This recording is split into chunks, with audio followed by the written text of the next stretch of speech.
Hello, ji, Assalamu alaikum. A very warm welcome to each and everyone who is present here in my class and those who are watching on the YouTube.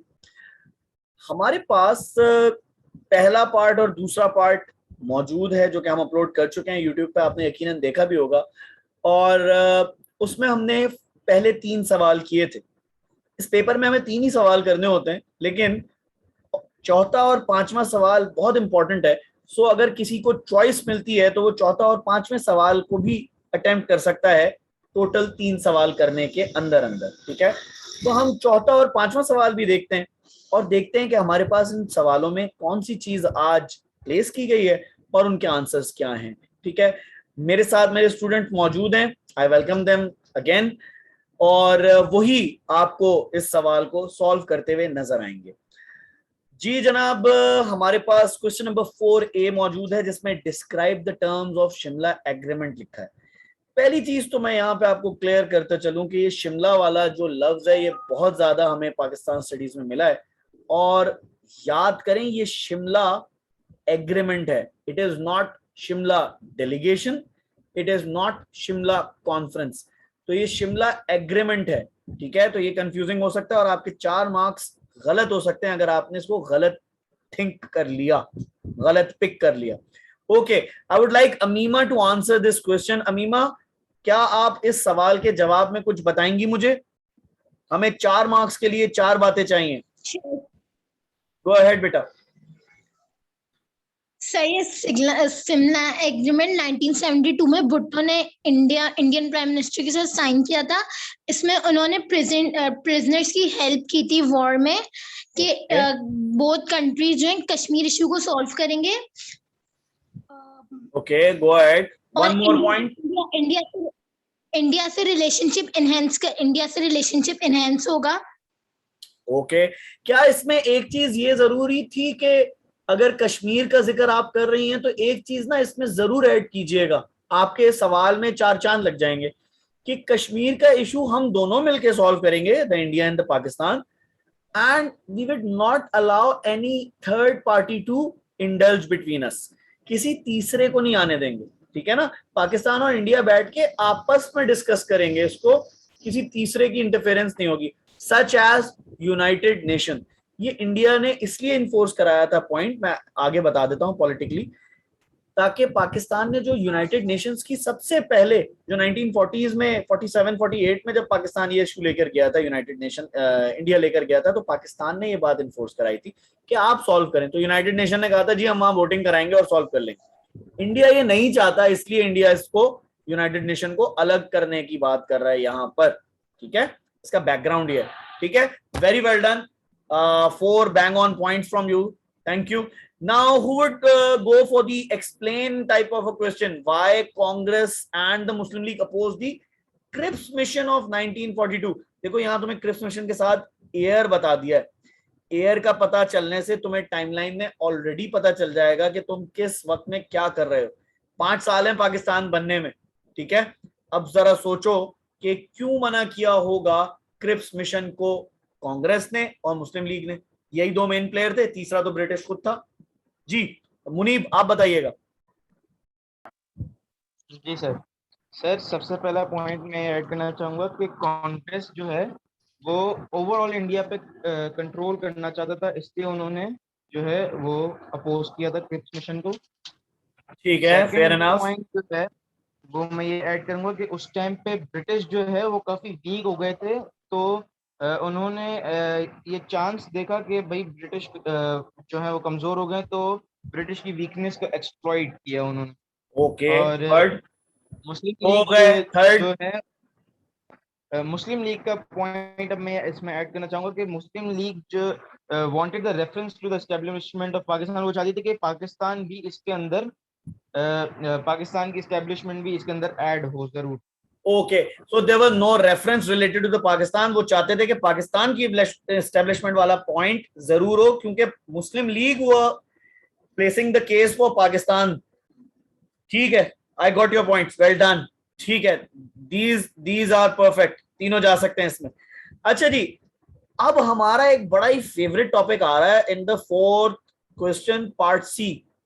Ayub Khan के agricultural policies. देखो मैंने यहाँ पे कुछ चीजें highlight की हुई है, वहां पे मैंने टर्म्स हाईलाइट किए थे तो तुमने शिमला एग्रीमेंट के टर्म्स बताए, ठीक है। कांग्रेस और मुस्लिम लीग को हाईलाइट किया था, तुमने कांग्रेस और मुस्लिम लीग की बातें बताई, ठीक है। यहाँ पर एग्रीकल्चर पॉलिसी दी हुई है। सबसे पहले वो पूछ रहा है कि क्या एग्रीकल्चर पॉलिसी ही सबसे जबरदस्त थी? आप बता सकते हैं हाँ अच्छी थी या बुरी थी या और भी थी, ठीक है, इसी तरह करके आप जाएंगे।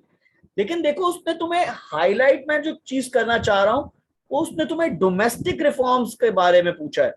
Domestic reforms that took place between 58 to 69।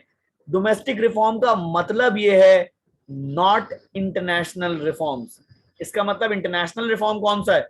ऐसा रिफॉर्म जो कि बाहर के मुल्कों से, तो बाहर के मुल्कों की पॉलिसी को क्या कहते हैं हम? Foreign policy. Exactly, foreign policy. इसका मतलब फॉरेन पॉलिसी का यहाँ कोई पॉइंट नहीं आने वाला। अगर फॉरेन पॉलिसी का कोई पॉइंट आ गया तो क्या हो जाएगा? मार्क्स कटेंगे। कटेगा, ठीक है, मार्क्स, ठीक है। अच्छा जी, अब यहाँ पे डोमेस्टिक पॉलिसीज का जिक्र है। Rafe, would you like to answer this question? Yes sure sir. Okay, go ahead sir इसमें पहले तो 7 फैक्टर्स आएंगे। एग्रीकल्चर पॉलिसी पहले डिस्कस होगा। एग्रीकल्चरल पॉलिसी में अयूब खान ने पहले तो एक इम्पोर्टेंट ये काम किया था कि मतलब लैंडलॉर्ड्स को मतलब एक हद तक बताया था कि 1000 अनइरिगेटेड लैंड आप करेंगे कैप्चर और 500 इरिगेटेड लैंड आप कैप्चर करें, ठीक है। और इन्होंने बाहर से मतलब पेस्टिसाइड्स वगैरह इंपोर्ट किए थे ताकि मतलब एफिशिएंट प्रोडक्शन में एफिशिएंसी आ सके। ठीक और है, जिसकी वजह से ग्रीन रेवोल्यूशन भी आ गया था पाकिस्तान में। जबरदस्त। और इन्होंने डैम्स वगैरह भी बिल्ड करवाए थे जिसकी वजह से मतलब एग्रीकल्चर को फायदा हुआ, जबरदस्त, फायदा हुआ। ठीक है। और अच्छा, डोमेस्टिक रिफॉर्म्स में हम क्या बात करेंगे? ठीक है, आई नो कि you know the agriculture policies और इफेक्टिव भी थी as you are saying it. Domestic reforms में क्या क्या बातें आ सकती हैं? कोई 3 बताओ कम से कम। सर और बेसिक डेमोक्रेसीज भी था जिसमें जो 4 टायर रिप्रेजेंटेशन था जिससे मतलब उसमें क्या हुआ था कि 1000 मेंबर सेलेक्ट हुए थे और उसमें मतलब उनको अलग अलग हिस्सों में डिवाइड किया था और उसमें से मतलब प्राइम मिनिस्टर एक और बेसिक डेमोक्रेसीज जो है ये पॉलिटिकल उसमें चला जाएगा रिफॉर्म में। Yes Munib, you were saying something. Yup. Munib कुछ कह रहे हैं आप? नहीं सर, राफे कंटिन्यू करें। अच्छा चलो कंटिन्यू करो राफे। ठीक है, ये डोमेस्टिक में एक पॉलिटिकल रिफॉर्म भी आ गया। और कोई और काम किया था इन्होंने, कोई इकोनॉमी से रिलेटेड? सर रेफ्यूजी प्रॉब्लम इन्होंने सॉल्व किया था। उन्होंने सैटेलाइट टाउन्स वगैरह बिल्ड करवाए थे और बिल्डिंग्स वगैरह इनके लिए बनवाई थी। ठीक है। और अच्छा देखो, मैं तुम्हें एक चीज बताऊं, इस सवाल में एक चीज छुपी हुई है दोस्तों वाचिंग ऑन द यूट्यूब।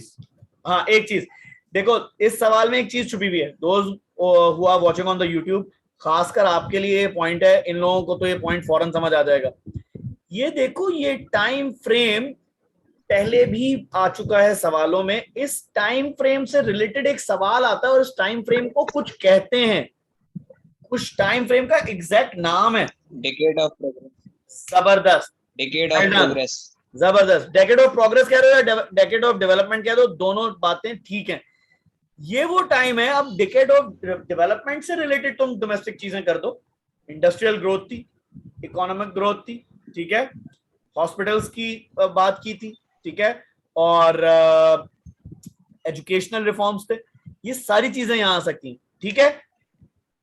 इसमें से तुम जिसको चाहो बेस्ट करके कर सकते हो कि ये सबसे जबरदस्त था। और भी थे लेकिन मैं ये समझता हूं ये वाला, ठीक है। सो you can conclude it like this, ठीक है। Now moving towards, thank you Rafi for your feedback. Now moving towards the 5th question. Amima, would you like to answer this 4-mark question again? 5A. Sure sir. Sir इनका rule period Ziaul हक के जमाने में थे, prime minister थे 19 Okay. 1985 1985 it was. 1985 Yes, ठीक है. 1985 1988 में इनका रूल पीरियड खत्म हो गया था. इन्होंने ओजरी कैंप और अफगान मेडिकल जैसी चीजों में पार्ट लिया. ठीक है. और ओजड़ी कैंप वाले इंसिडेंट की वजह से इनकी गवर्नमेंट जाने का भी एक मामला रहा. वो भी इनकी गवर्नमेंट डिसमिस होने का एक बायस बना. ठीक है जी, ठीक है, बिल्कुल ठीक है. Thank you Amima.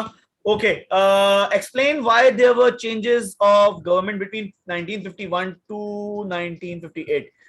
ये सवाल तो जी हमारा बड़ा ही जबरदस्त है और इस सवाल के लिए तो हम 2-4 वीडियो ऑलरेडी पहले बना चुके हैं. Yes Raj, would you like to answer this one? I guess this course, must be your I would. favorite. Sir सबसे पहले तो 7 मार्क्स का है तो 3 रीजंस देने हैं और हमसे पूछ रहे हैं कि 1951 से 1958 में गवर्नमेंट में इतनी चेंजेस क्यों हुई थी. सर सबसे पहले तो क्योंकि कायदे आजम और लियाकत अली खान जो हमारे रोल मॉडल्स थे, मतलब जो बड़े लीडर्स पॉलिटिशियंस थे जिनका रोल, हाँ मेन लीडर्स, उनकी डेथ अर्ली हो गई थी. लियाकत अली खान को असैसिनेट किया गया था और मोहम्मद अली जिन्ना को कम टाइम मिला था जीने के लिए. तो इसलिए सबसे पहले तो लैक ऑफ लीडरशिप हो गई हमारे पास, लैक ऑफ लीडरशिप. ठीक है. उसके बाद सर एक मेन पॉइंट ये आता है कि 1953 के बाद जब गुलाम मोहम्मद आए थे, उनके बाद जो भी गवर्नमेंट पावर में आया है उन सबको सिर्फ पावर चाहिए थी और इसलिए वो सबको बार बार उतार रहे थे, गवर्नमेंट से निकाल रहे थे, डिपोज कर रहे थे, एक दूसरे को हटा रहे थे, आ रहे थे, जा रहे थे. बिल्कुल ठीक है, फेयर इनफ. उन्होंने पॉइंट. जैसे वो प्रोडा एक हमारी प्रोडा एक्ट आ गया था, एलिमेंट्स को निकालने, हाँ करप्ट एलिमेंट्स को निकालने के लिए था. अब करप्ट एलिमेंट्स जो थे वो अच्छे लोगों को निकाल रहे थे अपने फायदे के लिए, तो लस्ट फॉर पावर. एग्जैक्टली. और सर थर्ड रीजन हो सकता है, सोचो. सोच रहा हूँ, क्या ये जो पॉलिटिशियंस थे जो सब कर रहे थे, ये पॉलिटिक्स कर रहे थे पावर गेन करने के लिए, क्या ये बहुत ज्यादा अक्लमंद थे या ये बहुत ज्यादा तजुर्बेकार थे? क्या था, ऐसा क्यों कर रहे थे ये? इनकी अच्छा, हाँ. कोई लिमिटेशन होगी ना? हाँ सर, अच्छा इनको क्या कहते हैं, इनको कोई एक्सपीरियंस भी नहीं था लीडरशिप का ना, तो कैसे चलाना है मुल्क, तो बस अपने फायदे के लिए वो सब कर रहे थे, सबको निकाल रहे थे. वो कह रहे थे जो भी हो हमारे लिए हो. और ये पॉइंट तो मैं इस तरह याद रखने को बता रहा हूँ, ये those who are watching on the YouTube do remember this point, कि तुम्हारे मुल्क में, तुम्हें जब मुल्क मिला पाकिस्तान, तो तुम्हारे पास चीजें डेवलप नहीं थी, हत्ता के ह्यूमन रिसोर्स तक डेवलप नहीं थी. लेकिन इंडिया को जब ये मिला था मुल्क, अपना इंडिया पार्ट जो इंडिया को मिला, उसमें इंफ्रास्ट्रक्चर भी डेवलप था, लोग भी डेवलप थे.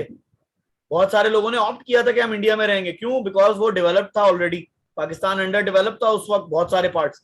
प्लस वहां पे मैन पावर, ह्यूमन रिसोर्स सबसे अच्छी थी, सारे अच्छी क्रीम वहां थी. तभी तो इंडिया से बहुत सारे लोग जिन्ना साहब ने मंगवाए भी थे कि ब्रिटिश ऑफिसर्स हमें भेज दें. ठीक है ना, शुरू में. तो ये वो चीजें थी कि पाकिस्तान ने जीरो से स्टार्ट नहीं किया. अगर आप रेस विद इंडिया करें, पाकिस्तान स्टार्टेड फ्रॉम -20, -30, -40 जो कह लें आप, और India started not from zero but from 30, 40, 50. तो इतना डिफरेंस है ऑलरेडी और उसको कैचअप कर रहा है पाकिस्तान. और इंशाल्लाह व्हाट आई थिंक कि your generation will cover up the pace and you will lead in front of India in coming years, inshallah. अच्छा जी, very well done. आखिरी सवाल हमारा रह गया है, जल्दी से देखते हैं. Pakistan has good relation with the United States since 1947. यहाँ पर वो एक स्टेटमेंट दे रहा है आपको, कह रहा है जी बड़े अच्छे रिलेशनशिप रहे हैं आपके 1947 से अब तक. आप इसमें एग्री कर सकते हैं, आप इसमें डिसएग्री कर सकते हैं. ठीक है, और फिर आप एनालिसिस दे सकते हैं कि ज्यादातर बुरे रहे या ज्यादातर अच्छे रहे. ठीक है, depending upon whatever you are writing regarding the agree और डिसएग्री स्टेटमेंट्स. अब वही चीजें, 7 चीजें चाहिए और फिर एनालिसिस चाहिए. ठीक है, इस सवाल को करने के लिए एक टिप बता रहा हूं. जितने लीडर्स पाकिस्तान के 1947 से तुमने पढ़े हैं 1999 तक, मुशर्रफ के आने तक, हर किसी की फॉरेन पॉलिसी का एक एक पॉइंट याद कर लो. हर किसी की फॉरेन पॉलिसी का एक एक पॉइंट याद कर लो, हर किसी कंट्री से रिलेटेड. कोई भी कंट्री आएगी ना, तुम कर लोगे. समझ रहे हो बात, या दूसरे तरीके से कहूं? Yes boss. समझ रहे हो ना? इस तरह कह दूं, समझ लो। जी जी बॉस। ठीक है, देखो हर लीडर का एक एक फॉरेन पॉलिसी का या दो दो फॉरेन पॉलिसी के पॉइंट्स याद कर लो, तुम्हारे पास इतने पॉइंट्स हो जाएंगे फॉरेन पॉलिसी से रिलेटेड कि कोई भी country I, United states I, China I, India I, तो उसके रिलेशनशिप तुम कर सकते हो, क्योंकि हर कंट्री का डिस्कशन हुआ है हर लीडर के पास, वो ज़िया-उल हक हो, वो ज़िया हो, वो अयूब हो, वो लियाकत अली खान हो, इवन मोहम्मद अली जिन्ना हो, तो उनके उसमें सारे एस्पेक्ट कहीं ना कहीं किसी ना किसी कंट्री का जिक्र है, तो वहां से पॉइंट्स लेके तुम यहाँ जॉट डाउन कर सकते हो। अब तुम्हारे पास 1999 तक की बात है, तो मैं 1999 से उल्टा चलूं, 1999 से पहले आओ तो 1998 है। 1998 में तुम्हारे पास एटॉमिक ब्लास्ट करता है पाकिस्तान, न्यूक्लियर, तो अमेरिका मना करता है कि नहीं करें, आप हमसे पैसे ले लें इसके, लेकिन बम ना फाड़ें। तो आपने उनकी नहीं सुनी, आपने अपना काम किया, तो क्या वो खुश हुआ होगा या अच्छा लगा होगा उसको, बुरा लगा होगा उसको? बुरा लगा होगा। तो बुरा लगने से रिलेशनशिप अच्छे होंगे कि बुरे होंगे? बुरे बुरे। तो ये पॉइंट तुम्हारा वहां चला जाएगा। ठीक है, सिर्फ तुम्हें सोचने पे मजबूर कर रहा हूँ कि इसमें पॉइंट्स किस तरह आएंगे। ठीक है, जस्ट गिव मी 2-3 पॉइंट्स, 2 इन दी फेवर, 2 इन दी अगेंस्ट, ताकि हमें पता चल जाए कि हाँ ये सवाल भी हम कर लेंगे। सर 1962 में सर, जो है वो चाइना से फ्रेंडशिप कर ली थी यूएसए को छोड़ के। ओके, हाँ, क्योंकि वो इंडिया से वॉर में अलाय कर रहे थे Pakistani. Yes, China India war के थ्रू। ठीक है, ये भी नेगेटिव में जा सकते हैं। और आगे सर उसके अलावा 1954 और 1955 में पाकिस्तान ने सियाटो और सेंटो साइन किया था। जबरदस्त, that is a positive thing. Okay okay, what else in the positive? Give me one more. Sir first lady visit किया था, फर्स्ट लेडी ने विजिट किया था अमेरिका की ओके 1996। यार देखो, हमारे यहाँ तो एक चीज बहुत मशहूर है, वो मैं तुम्हें बता रहा हूँ, टक्कर के आ जाएगा। न्यूक्लियर टेस्ट हो रहे थे ना, तो न्यूक्लियर टेस्ट के बाद उन्होंने कहा हम आपकी एड बंद कर देंगे। इसका मतलब इससे पहले एड आ रही थी, इसका मतलब इससे पहले एड आ रही थी। यस सर, ज़िया ठीक है ना? के दौर में। तो तुम अफगान मेरिकल से चले जाओ, तुम अफगान मेरिकल पे चले जाओगे ना, ज़िया-उल हक वाले टाइम पे, तो तुम्हें देम मार 4.5 पैसा मिला। ठीक है, it was pouring dollars on Pakistan. तो वो जो टाइम फ्रेम था उसमें बहुत एड मिल रही थी पाकिस्तान को। क्यों? क्योंकि Pakistan was having war in Afghanistan, और उसमें पार्ट प्ले कर रहा था पाकिस्तान अमेरिका के साइड से। ठीक है, तो उस वक्त रिलेशनशिप बहुत अच्छे थे। तो आप ये डॉलर वाला पॉइंट वहां पे भी डाल सकते हैं। सो you can say in the end if you posting some agree points, तो एग्री के हवाले से बात कर लेना, और अगर डिसएग्रीमेंट के पॉइंट्स कर रहे हो तो डिसएग्रीमेंट में। एक पॉइंट यहाँ तुम लोग भूल रहे हो, मैं उसको कैटेगराइज नहीं कर रहा, तुम्हारे लिए ओपन एंड छोड़ रहा हूँ। एक बार ऐसा हुआ था कि पाकिस्तान, एक पॉइंट मैं बताऊं? हाँ बोलो। सर वो पेशावर में अयूब खान शायद थे ना, उन्होंने अलाउ कर दिया था पेशावर में उनको अपनी बेस एस्टैब्लिश करने का। एग्जैक्टली, और मैं भी यही पॉइंट बोलने वाला था कि बेसिस देने के बाद एक वाकया हुआ था, अफगान मिरेकल नहीं, अफगान मिरेकल से U2 इंसिडेंट भाई, U2 इंसिडेंट। यस, वो जहाज उड़ा के गए रशिया हमारी बेस से। ठीक है, अब मैं तुम्हें जो बात बता रहा हूं उसको गौर से समझना, मैं तुम्हें एक तीर से दो शिकार सिखा रहा हूं। ठीक है, हमारे पास से जहाज उड़ा और चला गया रशिया, और वो स्पाइंग कर रहा था अमेरिका के लिए, तस्वीरें खींच रहा था रशिया की, और रशिया को पता चला तो रशिया ने उसको गिरा दिया।